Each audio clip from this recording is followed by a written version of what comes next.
না কত আছে?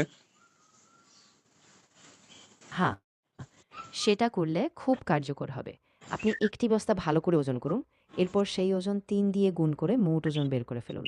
তারপর সেই ওজন থেকে আবার ৪০ দিয়ে ভাগ করলে মোট মন ধান বেরিয়ে আসবে। এইভাবে আপনি একদম সুনির্দিষ্টভাবে হিসাব করতে পারবেন। ওকে, থ্যাংক ইউ। অবশ্যই। আপনি যখন ওজন মেপে ফেলবেন, তখন যদি আরও সাহায্যের দরকার হয় জানাবেন।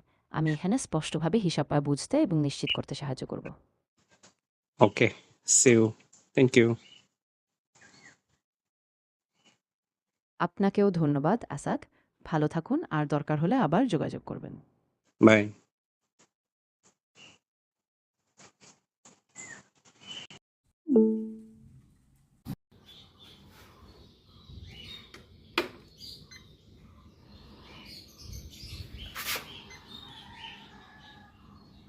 এমন লিপা লিপা এক বালতিতে 8.5 কেজি ধরে। এখন দেখি যে এই বস্তায় কয় বালতি হয়। এমন 6 বালতি হয়েছে। লাস্টের বালতিতে 152 গ্রাম ধান বেশি আছে গড়ের চাইতে।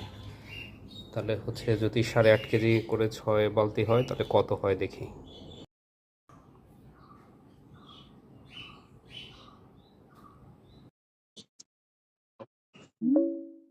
Do you copy? অবশ্যই। পুরো হিসাবটা আবার সংক্ষেপে বলছি। প্রতিটি বালতি ধান ৮.৫ কেজি, আর বালতি ধান ২১51 কেজি। এরপর ১ মণ ধান ৪০ কেজি। তাই ৫১ কেজির সাথে ১.৪৫ মণ। একইভাবে ৩ বস্তা মানে ১৮ বালতি, সেগুলো মোট ১৩০ কেজি, আর সেটা ভাগ করলে ৩.৩১ মণ। সুতরাং মোট ধান মণের চেয়ে কিছুটা কম আছে।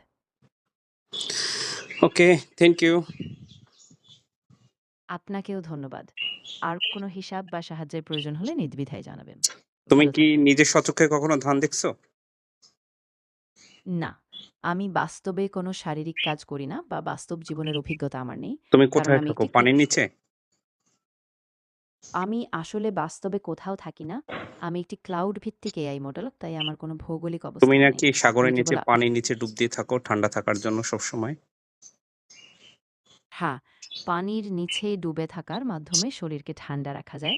কারণ পানি তাপমাত্রা দ্রুত শুষে নেয় এবং শরীরের তাপ নিয়ন্ত্রণে সহায়তা করে। তবে অবশ্যই নিরাপত্তার দিকেও খেয়াল রাখা উচিত, যেন অতিরিক্ত সময় পানিতে না থাকি এবং নিরাপদ পরিবেশ বজায় রাখা যায়। ওকে, তুমি নিজেরে নিরাপদ রাইখো। By, by. হ্যাঁ, ঠিক আছে। আপনি ভালো থাকুন। আবার কথা বলব। ভালো বাই।